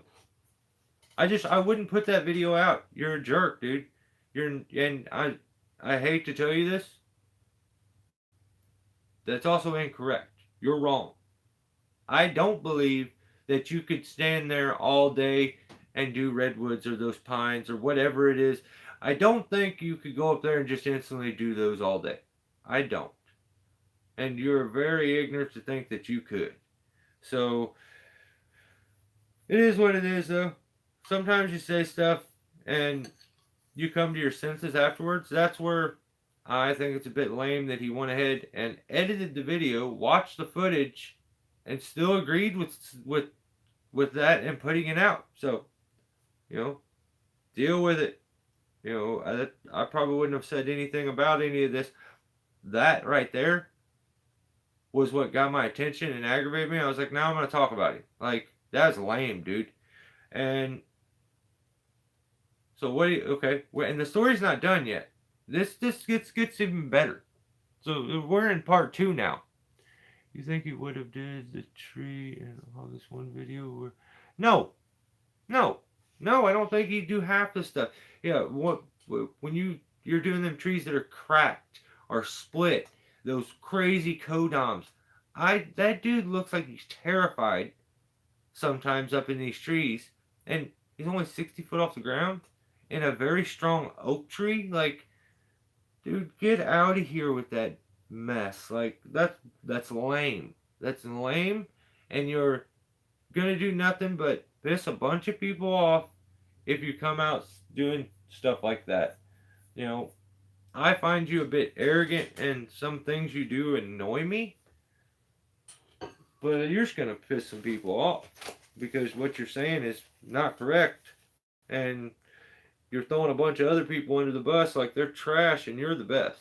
You're shining your wheels and spitting on someone else's. So, not a fan. So, after saying this, he goes up a few feet and drops a limb and smashes the wrought iron fence. Now, I don't know if everyone believes in karma, but like I've never actually seen without like knowing. Sometimes I'll click on a video that says like people got lucky, blah blah blah blah blah. It's clips of people almost getting smashed by a car or this or that, but it's called close calls. So he talks trash, says what I do is he's 3 times better than anyone else. That's what he meant. That's what he really meant to say. He's 3 times better. And I don't understand it, but he can have that opinion. I think you should think that you're the best or one of the best if you're going to do it, and be very confident, because confidence can be a good thing. It'll help you. doing a lot of this. But you're arrogant and ignorant if you really think that. So, um, I don't want to. I don't want to give out any. Brandon will probably tell you, but I don't want to. I don't want to bring any negative attention to anybody's channel. Um, so if I was to say it, then like a random viewer that just somehow scrolls onto this hears me saying something about somebody and they go over there. I don't. You guys are all smart. You can talk between yourselves, and I'm sure that somebody will tell you. Um, damn, messages jumped up quick. What was that? Dang, they hid your your comment.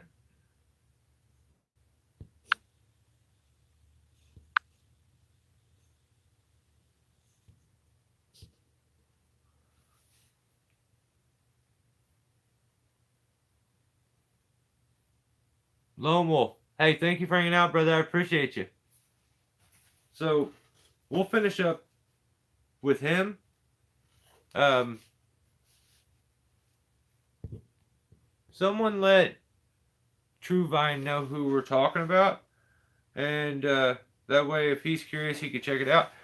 I really related to the guy at first because we're country. I can see he's hillbilly. I'm hillbilly. Like I kind of clicked, and I'm like, I'm gonna help this guy. He's doing his thing. Like seems like a good country guy. Like I wouldn't think he would be. I don't know. I expected more, I guess. So, um, I promoted his channel for a while and brought some attention to it. I'm sure he has some subscribers that definitely came from me, and then he got very arrogant, and then I see him just basically what he's doing is he's scouring everyone's YouTube channel, trying to learn things that he can then he he's looking for things that he can turn around and repeat on his channel, and as if he made it up himself. But he did get. I can't say that 100%. I need to correct that. He gave credit to August in this video that I'm talking about, so he has it in him. He's not a complete like dick. So I don't know why he, after giving credit, then he trashes on everybody. He climbs up, and the whole reason he's climbing this tree is because there's a big top out of another tree. So what we got? Oh, what am I doing? I got a pen. So we got big oak tree. Mind the okay. Or let's say big maple tree or something. And then we have big cedar tree.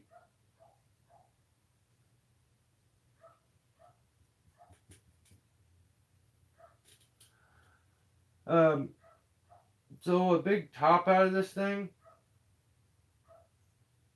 broke off,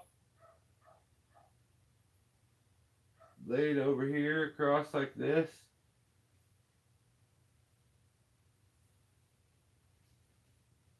And it was just hanging on right here. So he went up. His tree was a little bit taller than that, I think. Yeah. But so he goes up there and takes all the limbs off and gets to here, and he points out that that's the reason I'm climbing this tree from down here. He says because that branch is hung up in there, and we got to get it out of there without anything happening. Remember that wrought iron fence is right here. Goes down the backside there, and goes way out here. He gets there, stops the camera, talks some trash about right here about how he's the greatest on his way up. So he's getting rid of all these limbs on his way up. About right there, he stops and he says, I'm the greatest. Everybody else sucks. He climbs one more and he takes some more limbs. He gets right there and he's like, we gotta be careful. because that limb is just being held by a couple of these little branches on this tree I'm doing. And he's like, tells all these guys, don't be underneath here, stay out of the way. Reaches up there, cuts, cuts, cuts. I don't know what should have been done here is a rope should have been thrown up through that crotch and over to the tree. You should throw it up and over, and then got down here, took your throw ball, threw it up over the branch, got it over, clipped it on. You don't have to climb up here. You can do all this from the ground. This should have been secured. Then you go up, you cut whatever you want, because when this thing breaks off and swings, it smashes a wrought iron fence for no reason. So, after basically saying you are 3 times better than everyone else, you make the stupidest mistake and smash a fence. Okay?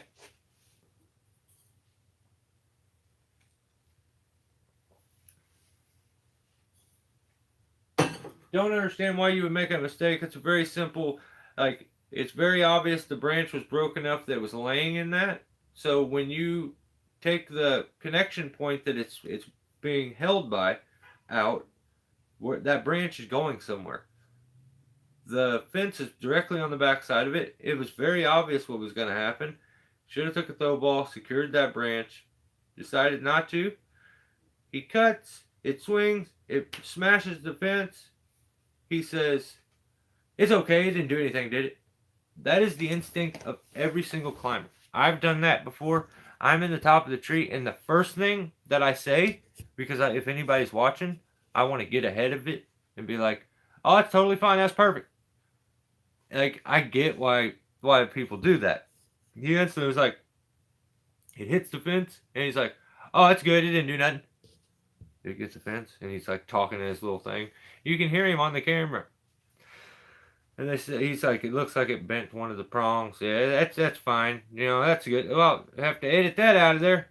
And he laughs because I think he should have. And then his buddy says, yeah, definitely we should edit that out. He goes, no. Everyone else shows their mistakes. I show my mistakes. I don't know why, unless you're trying to just be everyone else, I don't know why it was okay to show the mistake when you instantly thought about other people show mistakes. I show my mistakes.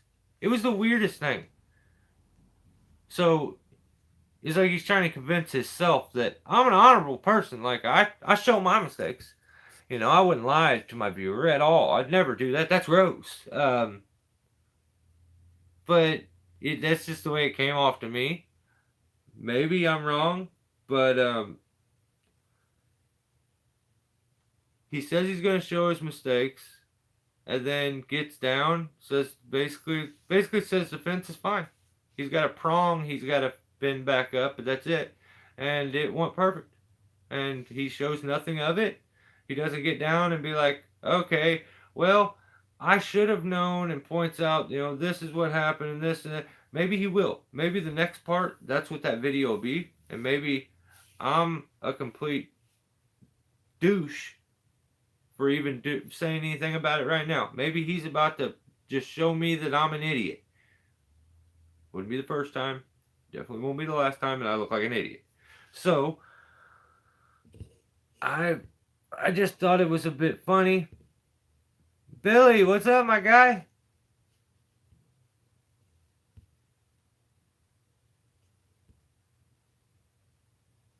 Yeah, it's that, JC, and then tree service. It's what you said, and tree service is the name.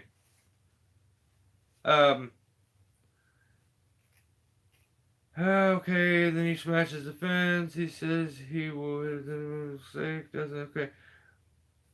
Oh yeah, I pointed out that could all be, but let's just, I hope when he edited it, that would have been, I wouldn't, I'm trying to think. He put that out, and I don't think he meant for it to come across the way it came across to me. You couldn't have edited that video to make yourself look worse. There's just no way. There's just no way to edit it without looking, with looking worse. Like, that was as bad as you could make it, and he did it to himself, which is very weird. But then in the video, I believe says that he's gonna upload a video where he talks about it in the video about how he's better. 3 times, to be specific, 3 times better than everyone else. So, if you guys want to see what it looks like to be 3 times better than everyone else, and you're smart enough to decipher what I've been talking about and who, go check it out, man. It's something. I don't know. He's definitely doing his thing, though. I have one I want to talk about. And then we're going to do... I save Turtle Man for the end always because it's my fun thing that I do. So, don't give up on me yet. I still have Turtle Man coming up.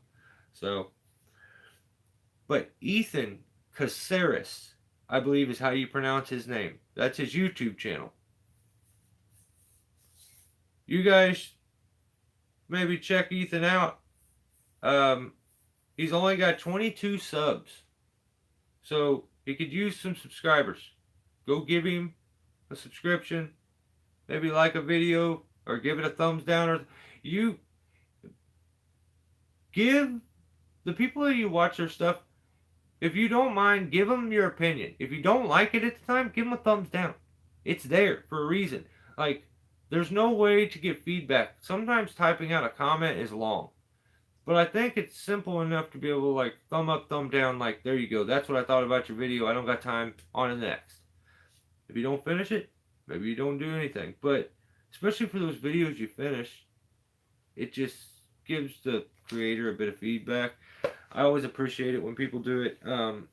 But yeah, check out Ethan Caceres. That's Ethan is Ethan. Caceres is Caceras. And seems like a good climber. And video I watched, he got himself into a pretty nasty little dead tree. So and removed it kind of by the house, I think. Check him out. That's a new YouTube channel. I would say that would be the rookie for this week of like the channel that I stumbled across that I like. He's got my subscription. Maybe a couple of you guys will like it too. So give him a look if you get time. But it's turtle time. It's here. It's time to do it. Metal and Wood is the name of the channel. Believe the feller's name is it Skis or Steve? Because I feel like I get it wrong. I keep thinking Skis. But I've heard other people call him Steve with a V. Like ST. Which one? You guys, maybe no one understands my pronunciation. But it's like,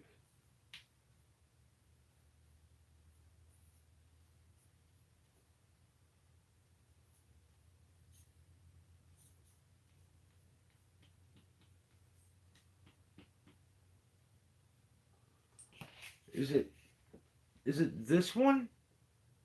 Or is it this one? Because I don't know him personally, but I feel like it's this one. At the bottom. Like that one is the right one. I don't know. I'm just calling Metal. We'll call him Metal and Wood. Let's do that. Or Turtlehead. So he has bestowed more knowledge upon us. He has given us the information that will crack the code when it comes to tree work, chainsaws, all of it. He has crunched the numbers, he's done the research, he's invented the product, and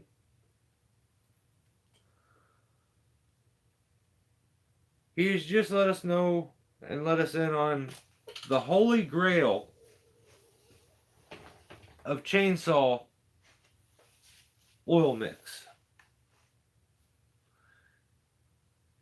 I'll give you a second. Everybody should get a pen, piece of paper, get ready. 32-1 is the holy grail of oil mix. I don't know if you guys realize it, but I feel like he thinks he invented that mix, like, setting. Every mix bottle I've ever had says 50-1, 32-1. Like, it's, you didn't like crack a code or nothing, man. You really didn't. 32-1. Let's break this down. Why would one chainsaw run on 50-1 and the other one run on 32-1? Okay, well, the 32-1 is a higher amount of oil as in the ratio of gas to oil. 32-1 has more oil in it, less gas. 50-1 has more gas, less oil. So, why would one chainsaw run off one and one chainsaw run off the other? Well, when you have inferior parts, they couldn't stand up to the heat created or the combustion created from a 50-1. They instantly start to mess up. They start to lock up. You have issues with it because you're just running it normal, but 50-1 should never destroy a chainsaw. If that chainsaw can run on 32-1, if it's quality parts. Now you have Steel and Husqvarna both, and Echo, that recommend 50-1. So the reason you would want to recommend 32-1 is because it's a higher oil ratio. The likeliness of that product messing up is less. Because you're not going to seize up a piston or a ring or, score anything. Because it's so oiled down that as you go to use it, the saw is very weak. There's a reason that there's race fuel. And it has an effect on whatever product it's put in.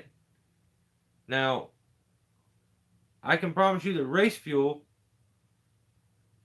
isn't loaded with just mix oil. Like, you can't. There's a reason he wants you to have this super oiled down gas running through his saw. Because he doesn't want them to mess up. You know you don't have a good product, and that product wouldn't possibly be able to handle the amount of heat and speed that those parts will start to move at. So he wants you to have a very bogged down version of the product. That way it doesn't mess up. There's a reason why his chainsaws sound very weak, muffled, kind of just bleh. And the gas has a bit to do with that. That mixture has a bit to do with it. I bet you those videos from the factory that always the chainsaw sounds so much better when he shows you those videos. Bet you those guys are using 50-1. And I don't see him. I think he's just infatuated with oil. and mix. I really do. I think that's all it is.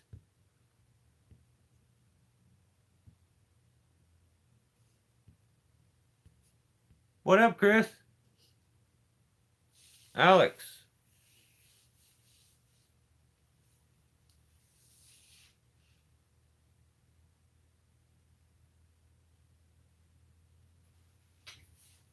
Yeah, it's beautiful here right now too, Chris. Like our weather is just as good as it gets. So just remember, if you guys ever do use 32 to 1, he made it up, and you should give him his credit. You know how I feel about giving people their credit. He found I don't want to call somebody a sucker, but I feel like I should. I feel like I should just be honest. And he found a sucker, a man named John. So, junk equals junk. Yep.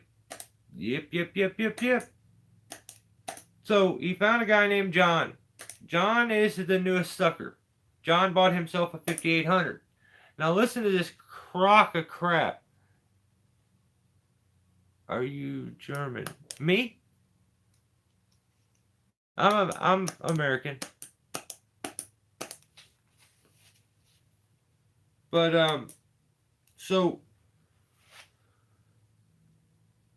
he gets a guy to buy a 5800.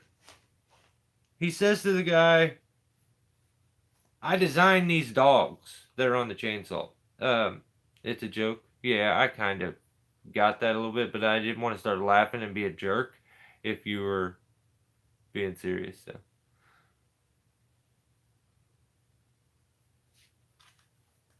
Um, what was I saying? Oh, yeah. Okay, so a chainsaw has dogs on it. Oh my god! See those little spikes? Bumper spikes. Some people call them bumper spikes. Okay, I call them dogs.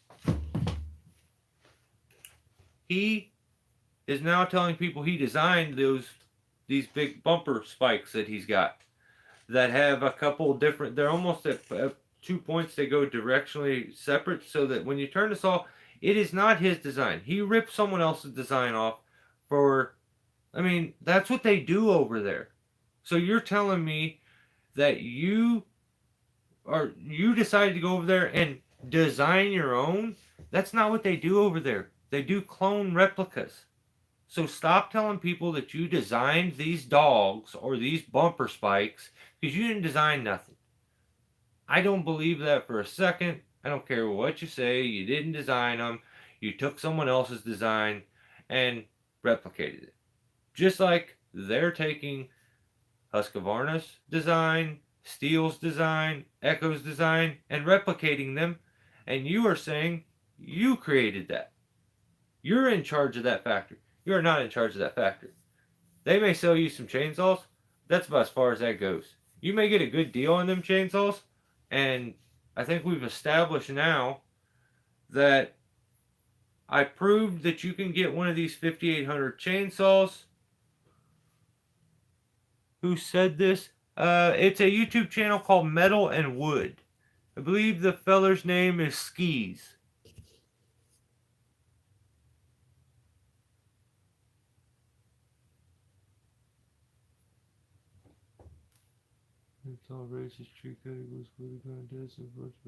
Oh, right on, Yank. Oh, Yank's here. Dang, I didn't even see you. Son of a gun. Good to see you, brother. So, you gotta stop doing that. You didn't invent those bumper spikes. He's showing John this amazing product. He said, I invented these bumper spikes. Some people think that they're upside down because they point down, but I'm telling you, oh man, it's very frustrating to see someone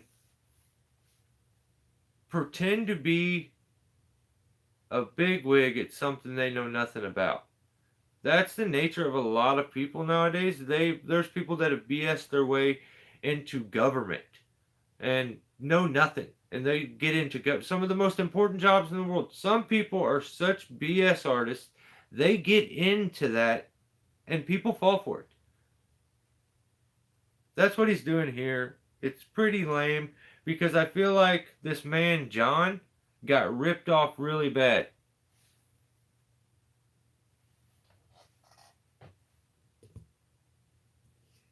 They need to do a 655 Poland Industrial. Right on. So he tells this older gentleman, this white-haired gentleman, seems like a hard-working gentleman, but a homeowner. Doesn't seem like he's just like a tree guy or anything, but he needs a chainsaw. So Ski says, "I'm sell you this saw. This is a 5800." Now I established just last week. I showed you guys. There's a link to a video of a buddy of mine. He bought a 5800 chainsaw for $80, I think. So $80. It ripped. It seemed like it ran pretty good. 58cc, yeah. So he bought a 58cc saw off Temu. It was $80. That's what these saws are. It's the same kind of saw. It's a 5800. It's the most common replica BS out there. It's the homeowner version of a chainsaw. Like, it's the I want to learn how to use a chainsaw. Which one should I get? That's it. It's Steel's 170. Let's just say that. I'm not a fan, but whatever. He is goo goo gaga over these 5800s. And a lot of it is usually because of the color. He's a very simple man. And if something has a good color, that's enough for him to be quality. And he will look you straight in your eyes and lie his ass off and tell you he has the best product out there, as good if not better than OEM. And he's full of it, man. He's full of it. It doesn't make any sense. He looks at this older gentleman who's buying the chainsaw. He asks him, "How'd you find out about these chainsaws?" And he says, "Oh, the YouTube channel." "What do you think?" "I was watching CNN last night and you came across the screen." No, you dork. Nobody cares about your knockoff chainsaw business that you're going to start. Good luck to you. But, like, he just thinks he's the bee's knees. And I do have to admit, I have been bested. I said, I want to see somebody put their face on camera and buy a chainsaw. I didn't think anyone would want it to look like an idiot. But my guy John had no problem with it, I guess. He's like, "Yeah, I bought one." John, come on, man. I feel like just looking at you, you're cooler than Skis. You're cooler than him. Don't let him make you look like an idiot. Be like, "I don't want to be on your video." But he asked him where he heard about the chainsaws. The guy says, "From the YouTube channel." He says, "Oh, this is the best thing going right now, John." Okay, he says, to replace one of these bad boys. Now, this is a knockoff chainsaw he's sitting there messing with. One, may I note, you can get for $80 on Temu. Maybe not the exact color of the one he's got, or the exact name wrote on it, decal put on it. Same saw. He tells him to replace this saw, John. I just called Husqvarna and my Echo dealership, $950 for that 5800. That's what it's going to take to replace this. If you messed her up, sometimes that's what you got to do. Sometimes you don't. Maybe you get a better deal from me. And we're saving you hundreds. We're saving you hundreds. That really made me wonder, how much are you ripping that man off for? How much are you ripping him off for? Because now you're telling people that the saw that my buddy that bought this chainsaw for $80 isn't a supplier. He's a regular guy who climbs trees, does what I do, and he got on Temu. He bought that chainsaw for $80. I believe it was shipped to him even. So you can get them. You took a chainsaw that someone should be able to get for $80, and I bet you got that man for $600 or $700. Like, it would not.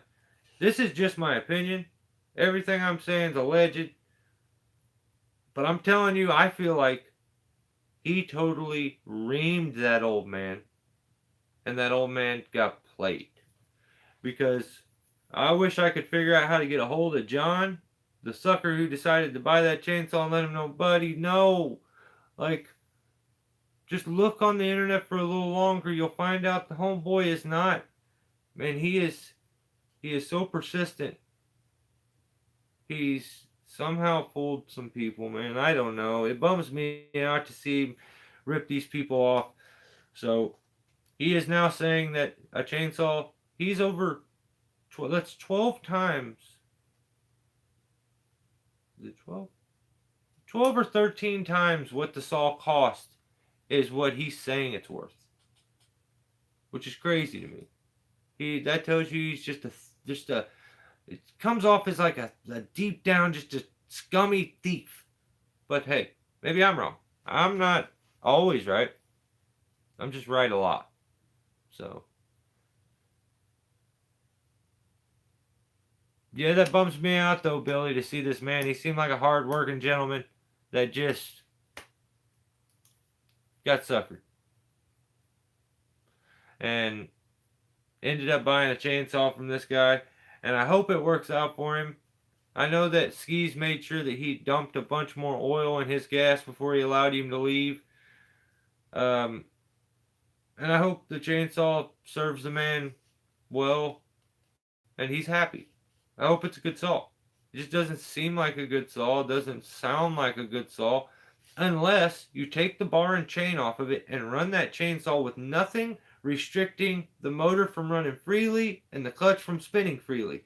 You put a bar and a chain on it, it responds completely different, which tells me that saw doesn't have any power. None of them saws, they don't sound like they have power when he uses them and shows them being used and demonstrates. So I don't know. Maybe I'm just being a hater.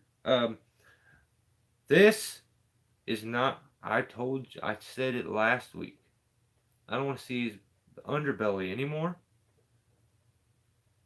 And damn it, I seen it again, and I'm not happy about it. I'm not happy about it at all. I'm now starting to think, yeah, I know, he runs them for like 2 to 3 seconds, starts one, shuts it off. Starts it, shuts it off. Great product. It's going to last you a lifetime. At least he's changed that. He did used to say they would last you a couple years. And don't run it too hard. Like, you got to break her in really easy. Like, if that saw's not able to run hard when it's brand new, it's not going to be able to run hard when it gets old. So, I don't get that. Okay.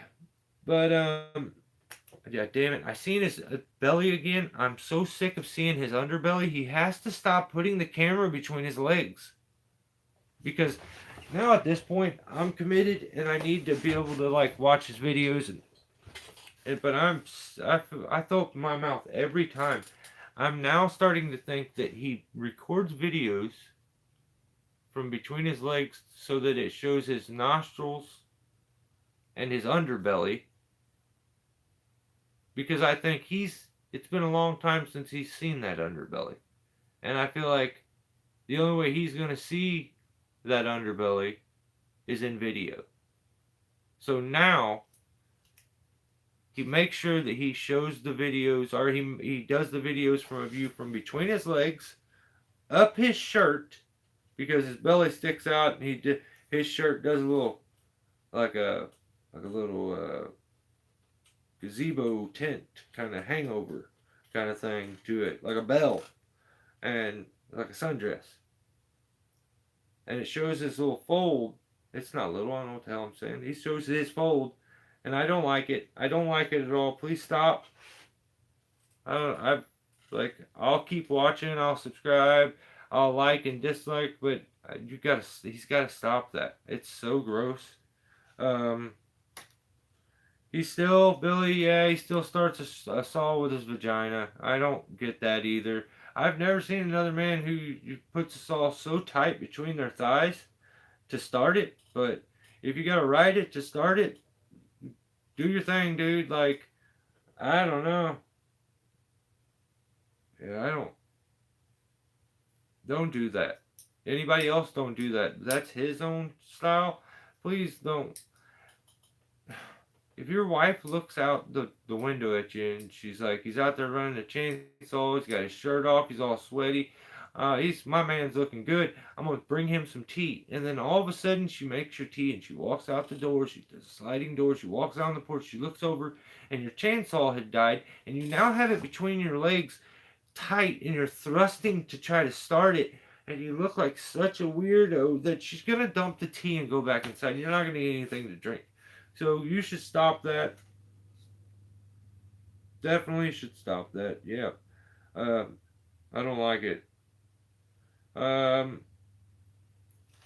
he's made like 10 different videos trying to teach people how to put a bar and chain on a chainsaw.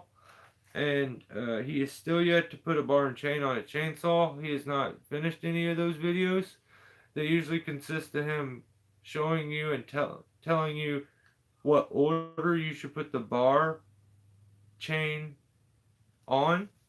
Like first you put your chain around your sprocket, then you.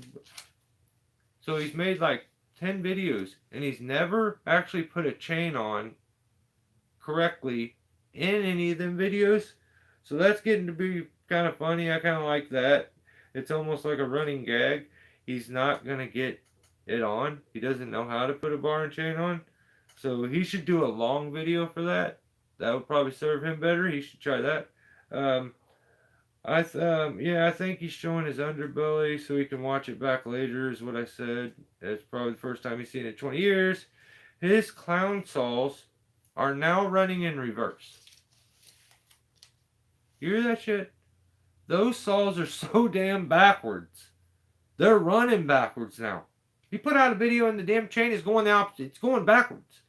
Like this guy, he was proud of himself. He said that damn chainsaw's running backwards. And then he's like, let me see if I can make my Echo do that. Nope. The video stopped quick because that chainsaw will run correct. It's not a clown saw. When your chainsaw's running backwards, that tells me you are backwards. So, I just can't keep. This guy has lost it, man. He won't put a bar because they won't pull a chain. I'm telling you, that's it. That's what he just keeps teasing everybody. He's like, so I'm gonna show you how to put a bar and chain on a similar to a steel product or a replica of a steel or a replica of a Husqvarna. Or he needs to say replica of on everything and say that name because that's the only thing that gives his product any shine. Like it is a product idea that we ripped off from them. That's the good thing about it. So you know it was a good product at one point.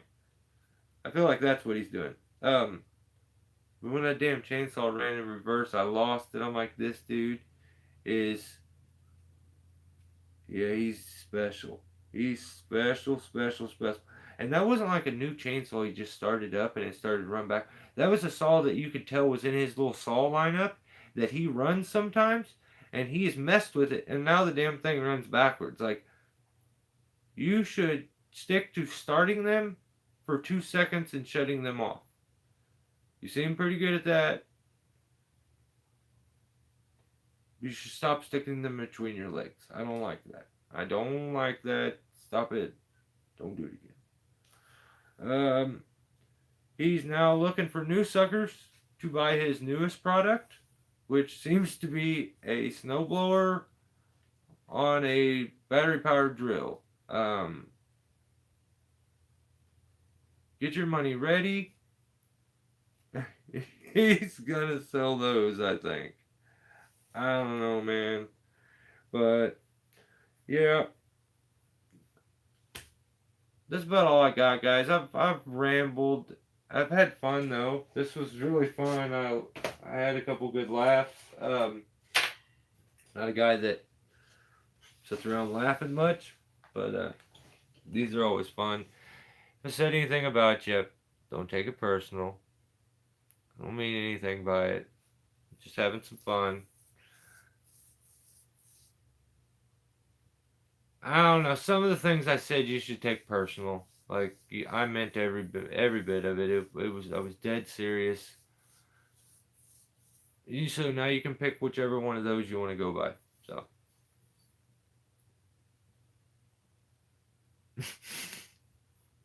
Mine too, Chris. Mine too, brother. Guys, thank you for hanging out. You guys are the best as always. Huge shout out to my guy Jay who threw down a super chat. Jay, that was killer. I appreciate you, man. Anybody who hit the thumb, you guys are the best.